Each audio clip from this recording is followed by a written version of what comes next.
suggest we warm up just a bit. Alec, we're waiting for you to turn on the camera. All right. We don't see you.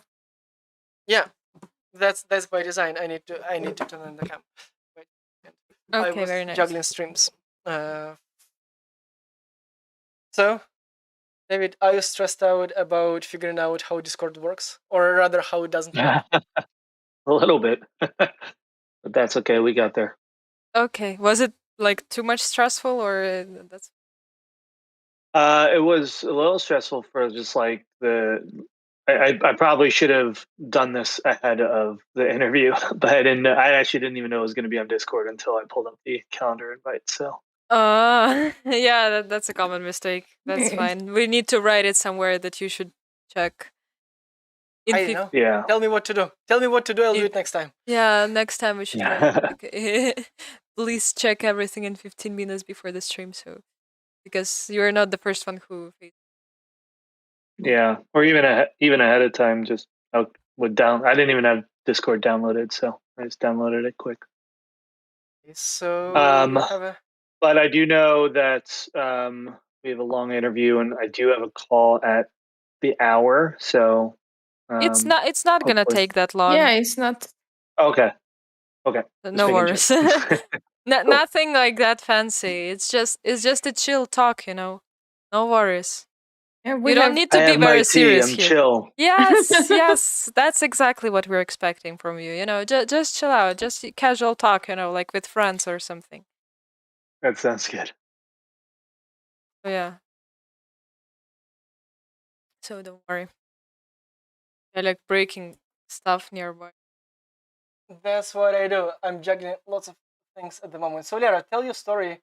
How you read what David posted on Facebook today and had an argument, or do you want to tell the story on the record? No, let's talk about this on the stream. Because I think. Record. Okay, perfect. It's interesting. Let me see that I double check that I look very, very pretty. The audio is still going in and out for me on you guys. I'm not really able to hear you. Because Alec is not talking into his microphone. That's why. I was jumping around. Look. 3, 2, 1. There we go. Look, I'm beautiful. very, very humble. Very humble. Has a glorious mustache. Oh my God. Okay, we are overpowered today by mustache and beards on this stream. You are. Oh my god. No, cool. Again, Alec got all compliments. Well, Disgusting. I mean, so... How could he not? Look at that thing. It's glorious. It's glowing. This is why I bully him for the rest of the week, That's right. Even it out. Yeah, because otherwise his self-esteem will go like, I don't know. Exactly. Well, she bullies all the men, so... No, don't get ready. I guess. Yeah, damn it, unfortunately. Like a few minutes ago, I was telling her, like, yo, don't worry, this stream is chill, don't worry. And now you're... Yeah, I was trying to sort of feed her the good stuff about you, so she doesn't bully you on the stream, because like... I'm nice, they're joking, I'm nice. No. You seem very nice. No. See, compliment. And he's not recording this. This man is not recording this. He knew that. Yeah. Oh my god, Alec, you're crazy. Cool. So, David, a bit of housekeeping. So, you see on the stream, pretty much like our pretty faces and yourself, but people on Twitch, on Facebook, on YouTube, and on the record, they will see pretty much something else. So, I might be showing... For example, right now I'm showing your website. You don't see this, but it's seen on the stream, and it will be published like on the final video. So I have your website open. I have CMX Hub open. Then your book on Amazon, and your Instagram and your Twitter. Anything else about yourself that you would like me to show on the stream that I haven't prepared yet? Maybe the podcast. pod.cmxhub.com. Cool. I did not know you have a podcast. I figured it out a bit earlier this week, and I didn't know it either. Yeah, there was lots of cool things there, and it was Yeah. like I've been a listener of Beth's podcast. Yeah, and the community corner. Yeah, and it just like earlier this week I figured out that you have a podcast too, and Yeah. and it's cool. Well, Masters of Community. Okay, we're gonna right. Oh.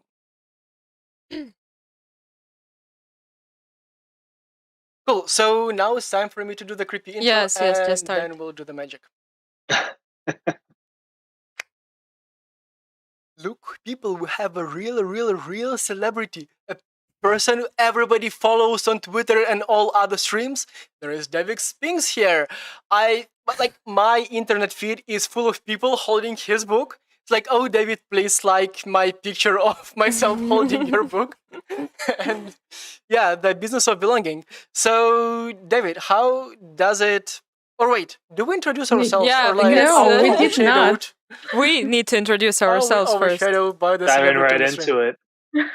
Okay, let's talk about briefly who we are. So I'm Lara. I'm lying about my job. I'm telling that I'm designer, and what else? That I'm building friendships, community manager, and so on and so on. So no, she's cool. She's also editing this podcast, and she's a producer, and she's a professional Gen Z. Yeah, professional Gen Z. Anna, who are you? And what are you doing here? Got it. Hey, I'm writing newsletter about communities. I am an engineer. Everyone thinks I'm an engineer, but I'm already a content creator. And also I have like maybe thousands of hobbies that I am exploring at the same time. So and I'm stopping you from this. Yes, and she is my stop sign from launching a product every week. So yes. And currently I'm juggling this stream with all the monitors and all the techs. And I used to be a celebrity, sort of small celebrity, small, very small. I have complex on that. Oh my god! In Game Dev World, in Devil World, now I'm pretty much just talking on the internet. I'm so cool. I'm so cool. Yeah, Lara wants to be cool as well. Lara, you will be cool 10 years at some ago point. in Unity, No. I remember. Yeah. See, I used to be a celebrity. But David, you are a real celebrity. How does it feel? Since everybody tries to get a piece of you, like at least within the community industry. So how does it feel where everybody wants to pretend they know who David is and that they talk to you? I talked to David on Twitter. I don't know.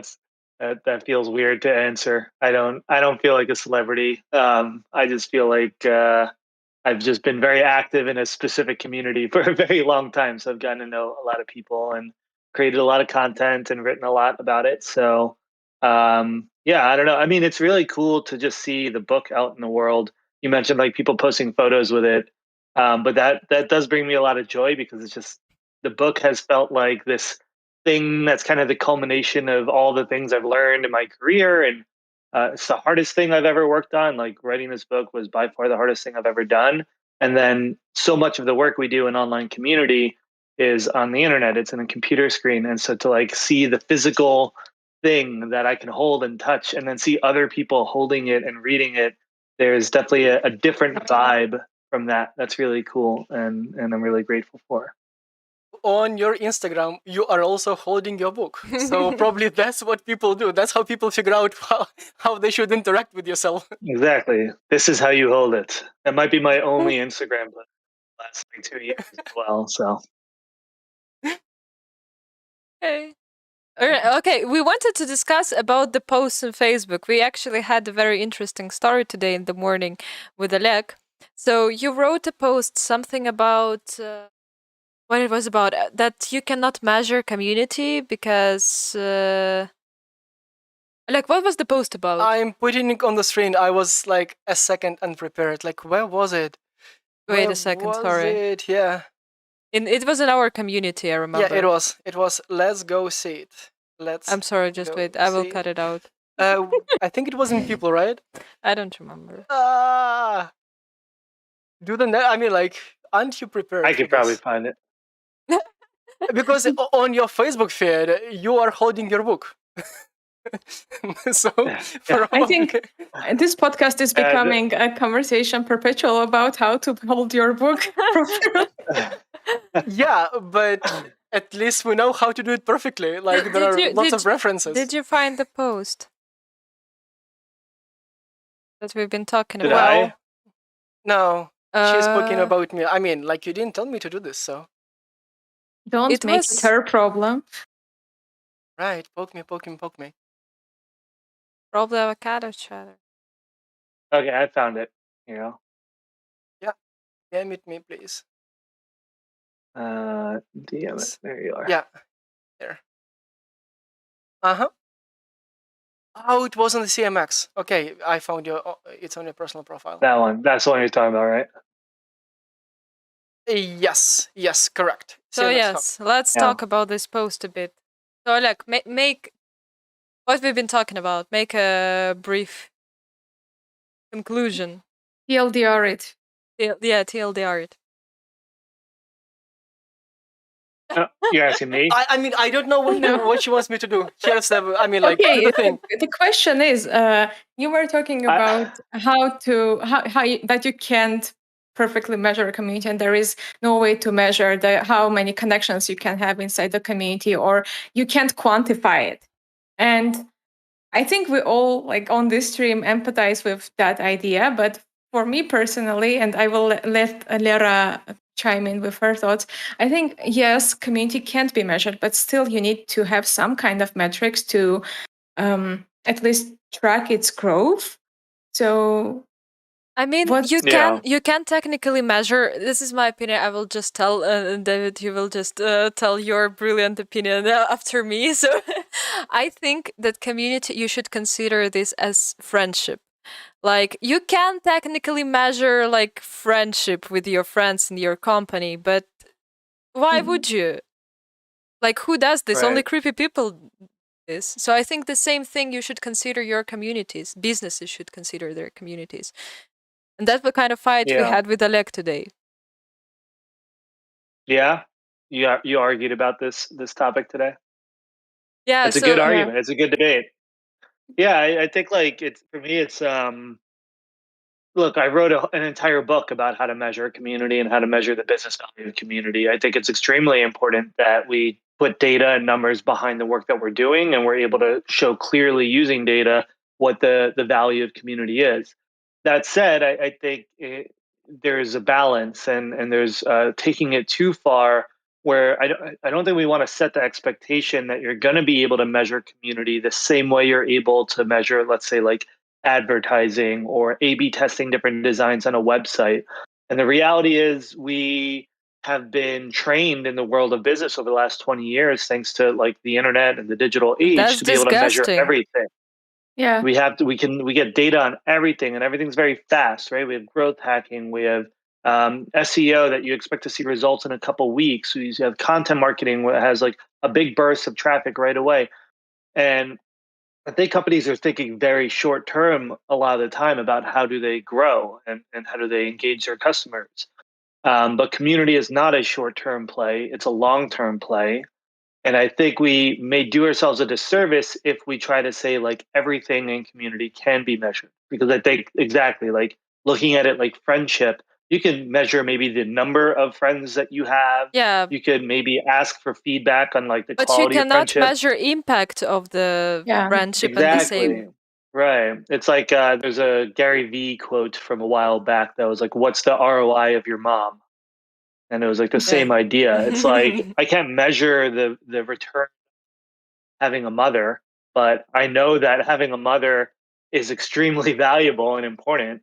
And it's that's the kind of message I was getting at in that post, that for businesses who are investing in community, yes, lead with a business objective. Yes, measure everything you can and get data behind the work you're doing. But you also have to recognize that there's an incredible amount of value that you're not going to be able to measure. You just have to understand and believe and feel and see, and your customers and your members are going to be able to feel it and see it. Alec, can you repeat the thing that you told me today right after we've been discussing this? Because this is very interesting. You told some bullshit, and I want you to repeat this. Yeah, so next episode, I'm going to introduce you like a person who puts me under the bus all the time. So you're welcome. That's like, you're not only a professional Gen Z now, professional bus under the bus thrower. Yes. So, she read the post and she was like, "Yeah, look, this dude is right. Like, he's talking something real."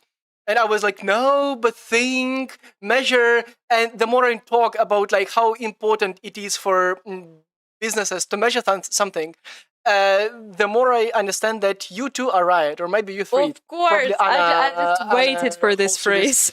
And there is a story. Like, I remember my early days at Unity, when Unity was a very, Again. very small company, right?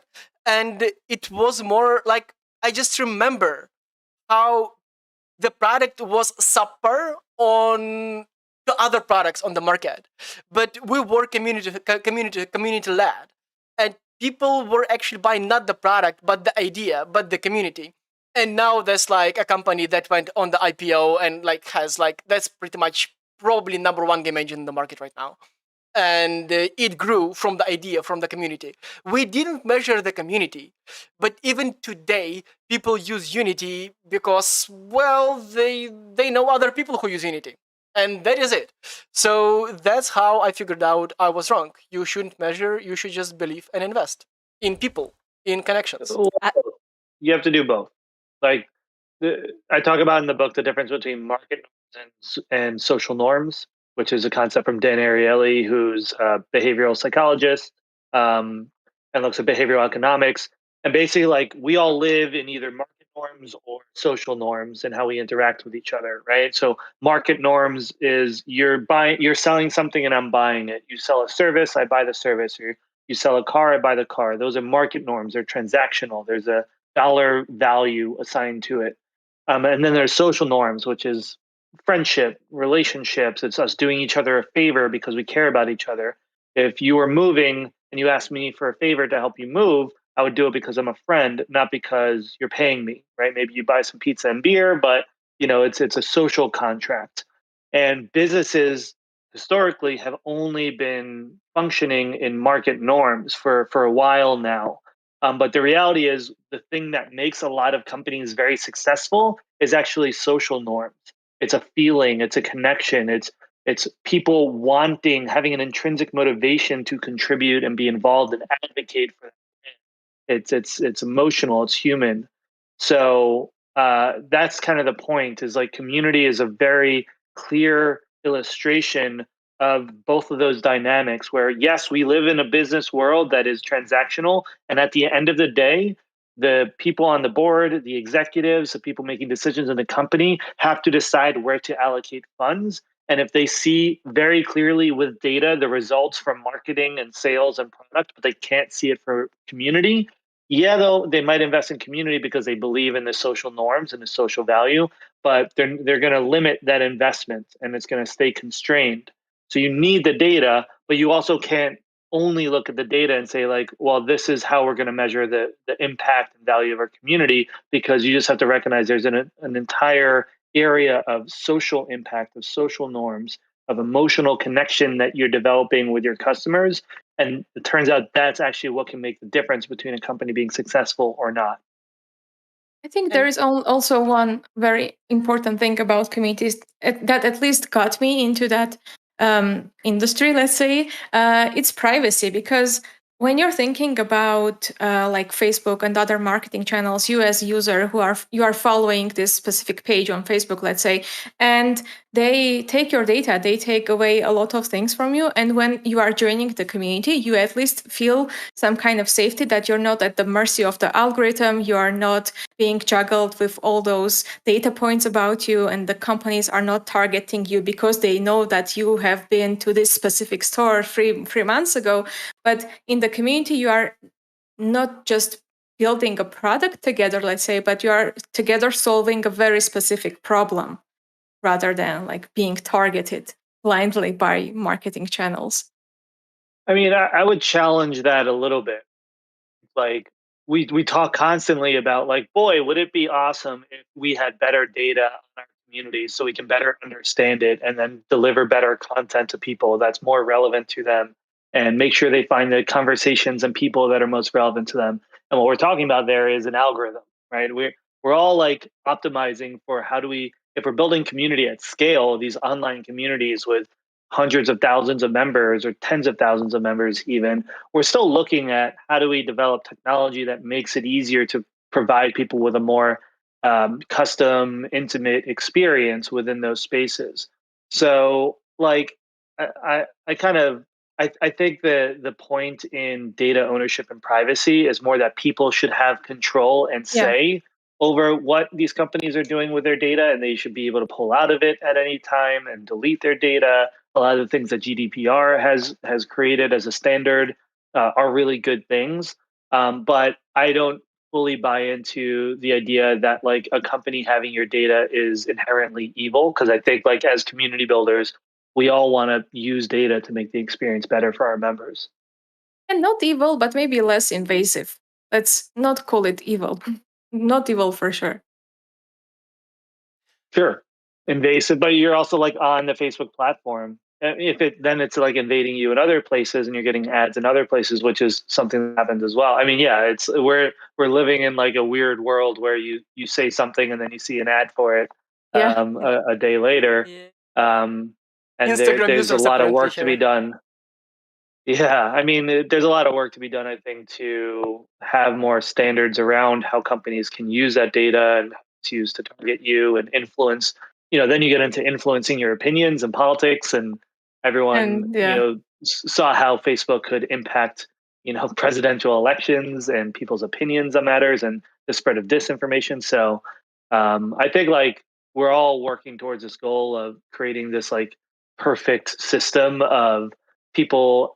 We're using data to engage people perfectly and give them the right content, but there will always be abuses of every system. And I think that's the big thing that a lot of these companies have failed at, is creating safeguards against abuses, whether those are cultural abuses like trolling and racism, or more technical abuses of actually abusing people's data. And I'm listening to you, and it feels to me like we're again talking about emotions versus numbers. As What is more always. important for the business? Yeah, and Lara fights heavily against that, and she's infusing that mindset to myself. And I'm not fighting. I'm just saying that like emotions are more important. Values are more important. and that's what I want to throw at David, actually. Since I mean, I understand why emotions are like people connections, emotions are important for Lara, because she's young and she's not a, well, she's like a founder, but like she's not a big director with thousands of people under her. And but David, how did you come to an idea that people and relations are more important than numbers, and how do you explain this to your VP and C-suite peers? I mean, I don't think I'm saying that emotions are more important than numbers. I think from a professional standpoint, I think it's about a balance. Everything is an ebb and flow. Everything's a spectrum in life. There's no black and white. There's no like emotions are always going to be more important than numbers. Depends on the situation and the context. But look, if I'm going into a meeting with our board or other executives on the team, and I come presenting, a slide deck full of emotion, and I don't have any data, I'm almost guaranteed to not get more resources and budget and be able to invest in the things that I think are really important for creating that meaningful community that I'm trying to create. And I think that shows up in lots of places in our life, right? And so, our age or who we manage doesn't actually matter. Like we all have experiences where data is more important and where emotions more important, right? When you think about taking a new job, are you optimizing for salary, or are you optimizing for something that you really care about and you feel really passionate about? And there's no right answer to that. If you need money to sustain yourself and your family, and to live a safe life and provide a better life for your family, then you need to optimize for money. People don't always have the luxury of pursuing their passion. So For other basically, people, they're in a what position where passion does trump the money and the numbers. So it's always a trade off. so basically what I heard from your speech before that you said, so basically you need to show those like attention retention things just basically to your boss that he or she will give you money. This is why you need those numbers and metrics. Because this I is don't how I think heard it. so. Because like I still feel that community is like it's just like big friendship. And Or is like you it? need to those Well, numbers to show you to Or your is boss it? yeah. that this friendship works or doesn't work. You cannot. It's a good question.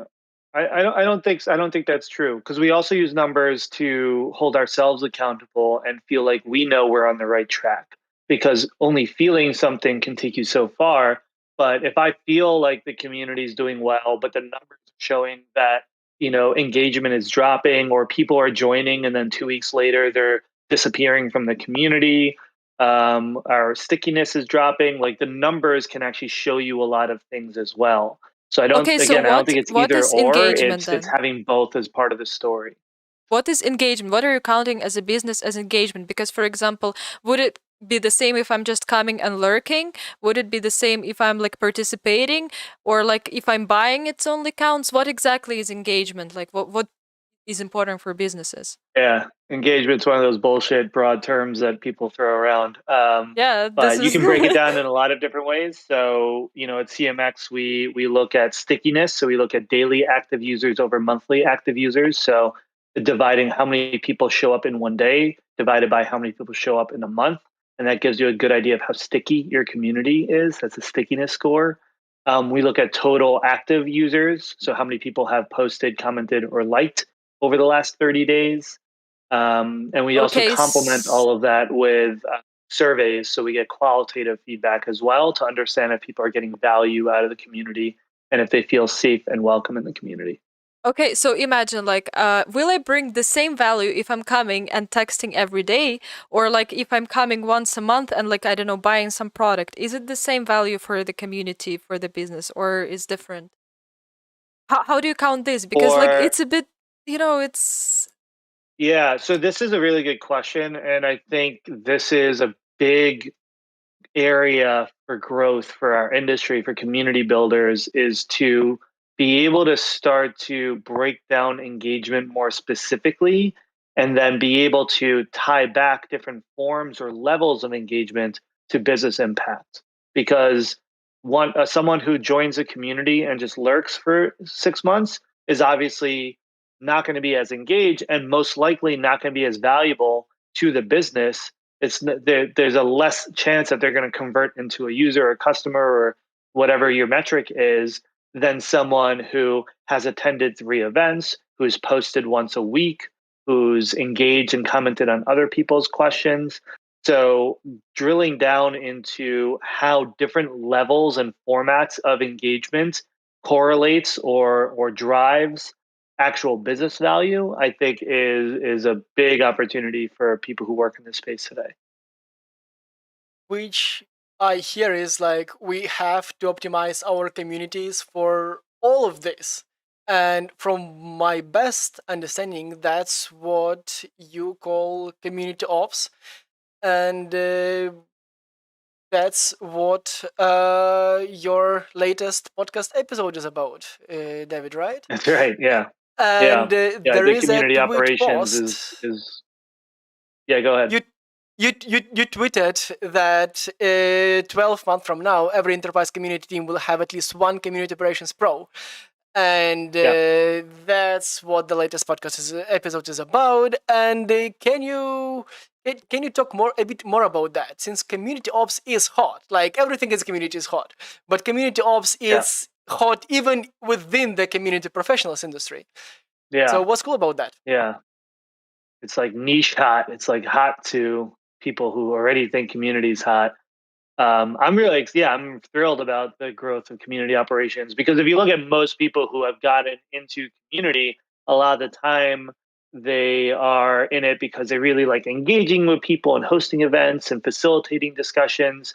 But if they're like me, and a lot of them are, we're not always the best operators. We're not very like systems oriented. We're not great at creating scalable automated systems. And so we're seeing this kind of more specialization of community teams now, where you'll have someone who's specialized in engagement or in running programs, and then you have someone who's specialized in operations. And that operator has a whole wealth of opportunities to make communities more engaging, more effective, make teams more efficient. And it's everything from like, how do you automate processes, right? Like Tiffany Oda was my guest on Masters of Community, and she talked about how at Salesforce they would get thousands of applications every month, for people who want to become chapter leaders for the Trailblazer program. Now, for the one person who is running that program, how can they process thousands of applications every month? It's extremely time consuming. And so she developed an automated process that helped them filter out a lot of those applications, organize them, and make sure that the ones that are getting to a person to review are ones that are the best fit, that are most likely to actually be successful at being a host. And so there's all these things that community managers and community builders do very manually today. It might be welcoming new members to the community. It could be reporting on metrics and setting up dashboards. It could be connecting all your systems. So if you're using Facebook groups and Slack and Discord and a forum and you have an email list and you use Bevy or Eventbrite or something else for your events, you have all these different tools. Are all of those tools talking to each other? Is all of your data centralized? Is it a cohesive experience for your community members, or do they have 7 different logins and they're going to all these different places to participate? And so these are all kind of operational challenges that community teams have, that until this point it's just been kind of like one person whose job it was to do it all, to engage, to run events, to measure it, to track it, to create dashboards and try to automate all these processes. But if you have someone who's specialized in that, it can really accelerate the impact that a community team will have. And I And think the from most hardest challenge of all of this is to understand what kind of processes you have in your community. Because, of course, there can be some processes like onboarding that everyone will have, but some communities will have event management and some communities will not have it. Or some communities will lean very heavily into like podcasting or something like that. And there's this question of how to break down, even how far to break down your community operations and what are the building blocks of each community. So Absolutely. Yeah, but like the cool thing is what's going to happen is these things are going to become more standardized over the next 12 months as more community teams build out operations and operations teams. Yeah, like there's a lot of companies, a lot of communities that are running event programs or have a welcome onboarding flow or need to source applications for influencer programs. These are all processes that, I'd love to. Through CMX, it's like everything we build, we always just kind of open source it. We just make it freely available for everyone else. And so, like as we're building out our operations, we would just share that out openly. So if someone else is now trying to automate a process using these different tools, they'll be able to just use the same exact process that we did. And I think like more and more teams are going to do that, and we're going to create better and better standards for how to do this work across the industry. And let me remind you that it was very similar when all the social networks appeared. Like everybody was doing like different things, and then there were tools to sort of do like a cockpit, like from the control panel to all the social networks. So Right. communities is similar, just much more complex because you don't broadcast; you actually interact with people at all those different channels. And Yeah. Yeah, I think that's what's interesting, right? It's like social media, generally, you're looking at audiences, and audiences are one to many. And so the complexity, they're still very complex, right? Like when we started getting into social media, it was a lot more complex to track all of your social media engagement compared to like a blog or a website, newsletter, or an advertising campaign. But we've been able to create systems to be able to track engagement across all these platforms. With community, it's not one to many, it's many to many. And so that's the holy grail, I think. If we can figure out how to truly capture, measure, aggregate, and make sense of the data around how people in our community are interacting with each other, how are they forming relationships, how are they helping each other, and gain a deeper understanding of what qualifies as somebody truly feeling like they're a part of the community and connected in the community, that's going to give us this really, really interesting and deep insight into how healthy our community is, how it's impacting our business, and hopefully it will help community professionals be more efficient at managing their communities across all these different spaces. but I'm listening to you and thinking. So probably currently pretty much all the companies have social media presence.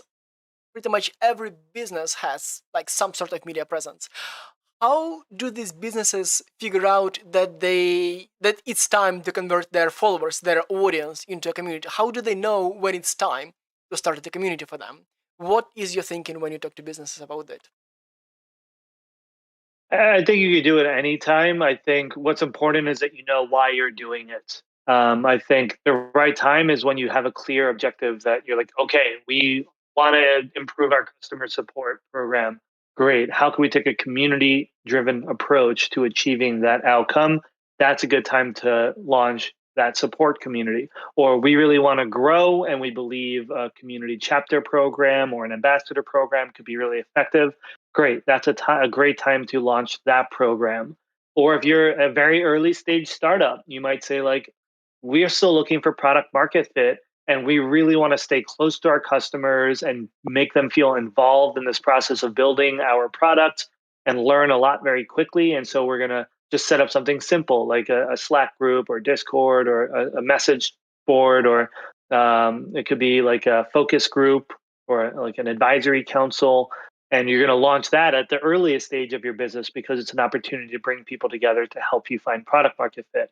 So anytime, there's no right size or time for a company, but what's important is that you know why first. You don't just start building community for the sake of building community, because that's where you fall into the trap of, building engagement and then afterward trying to figure out what the business value is. And you'll end up building a lot of things that probably aren't going to impact the business value, and that's where it becomes just much harder to validate and measure. And I might sound as a total fanboy, but again, I want to bring one of your tweets here because I retweeted it and that's resonated me strongly because, well, Lera and I do pretty much this. Like, businesses come to us and talk about communities, and like they want to use community to get whatever sales, like something on the business, and then it takes time for us to explain exactly again what you tweeted, that community is the goal and product is the means, that it's all about the people. And it's just fun that, like, that's how life works. It's hard to figure it out just by yourself. I mean, like, there's social media, you use it for as a marketing tool, and community is something else. That's people. You cannot use people for your goals because that's not how it works. And it's just fun to talk about that. Oh my god, we're all so smart Yeah. here. Oh my god. Yeah, we figured it out Yes. months before.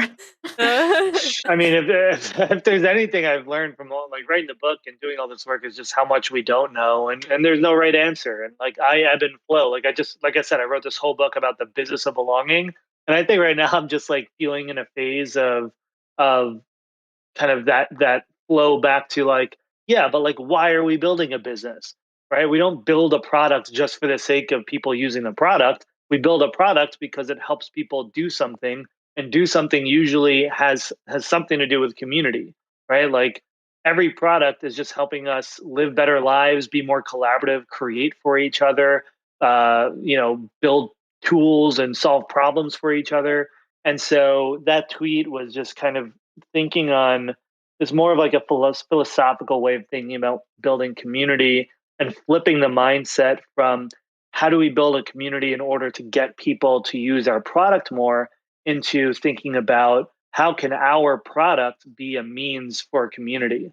Because I kind of just believe that at the end of the day, community is the most important thing in the world. Like, that's what matters most to humans, is our relation to each other. It's like what we all do here. It's we build societies, like we compare ourselves, we develop cities and ecosystems. Like, it's all just us working together and collaborating and coexisting. And the products we build are built to help that end. And so when you're thinking about community, think about how your community, like I use Nike as an example. How can your shoes, the shoes that Nike creates, be used to create community for people? Or if you're Impossible Foods and you're making vegetarian burgers, like how can those burgers create an opportunity to create community for people, like organizing vegetarian barbecues or something that people can come together around, right? All these tools, just think about how can your product create community rather than how can you use community in order to drive people to use your product. That's And right. we'll have time for one Yeah. more question. So, Liera or Anna, go for it, or otherwise, I'm gonna turn Anna, back please. my fanboy head. Oh, I'm constantly thinking about this very specific thing that, as you mentioned, a lot of businesses, and we also see this, that a lot of businesses mainly are thinking of using community as another sales funnel or like top of the funnel for another marketing. But I think, how can you help businesses figure out that 300 people who are constantly active inside of a community are sometimes much better than having like 2,000 people following you on Facebook? Do you need to explain that, or Yay, attention, retention. yeah, what? Yeah. Okay, yeah. Yeah, it's like quality over quantity. It's what's the actual goal you're trying to achieve. We're going through this process right now with CMX and Bevy, and again, it's like a constant work in progress, and we're working towards this like ideal of like knowing exactly how to have the most impact on the business. But we can look at all of our events, and we can say, okay, our events have driven this many MQLs, marketing qualified leads, or sales accepted leads, or all these metrics along the funnel. But at the end of the day, it's how many of those led to closed deals, how many actually became customers. And so, if I have 20 people come to an event and 10 of them become customers, that's much more valuable than 1,000 people coming to an event and one of them becoming a customer from a business standpoint, from an ROI standpoint. And so you just have to look at like what is the actual outcome that you're driving toward, and which of your community engagement programs are actually resulting in that outcome.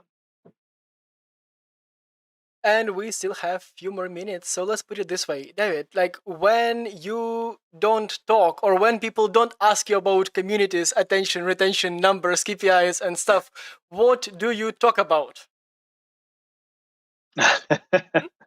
My work life seems to be kind of overtaken by community for the most part, but I like talking about entrepreneurship and startups. I've started 3 companies. I've bootstrapped. I've raised funds. I've gone through the grind of building multiple companies, and so I like helping other founders and entrepreneurs. I like talking about mental health and wellness.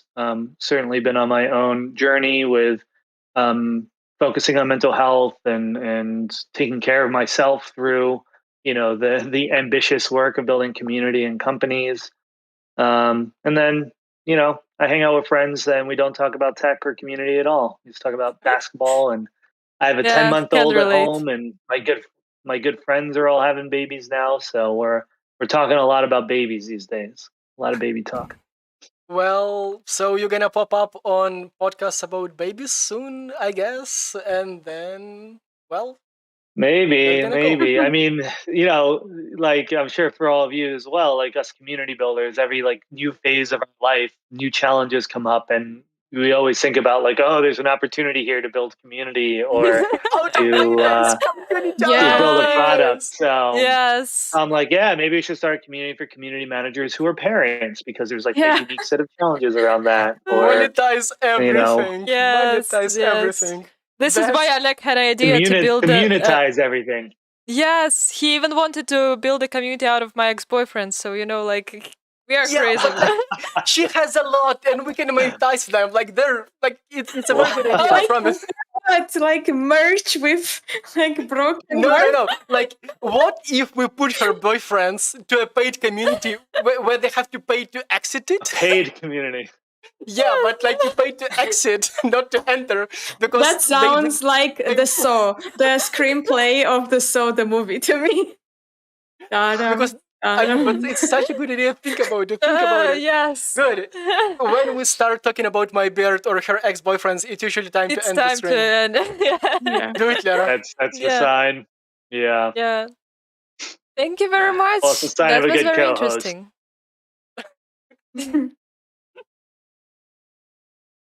Yes. So Y'all are say funny. goodbye and let. Yes, thank you very much for today's show. Thank it was very you. fun. Thank you. Yeah. Of Goodbye. course. Have a Should we just nice. all I had- awkwardly back away from the screens now?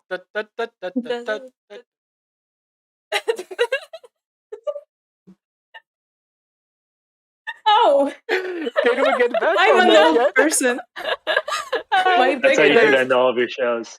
Okay. You've been such a lovely person to have in a podcast. Have a very, Yes. very good day. Hey, Goodbye to you. goodbye. Thank you so much.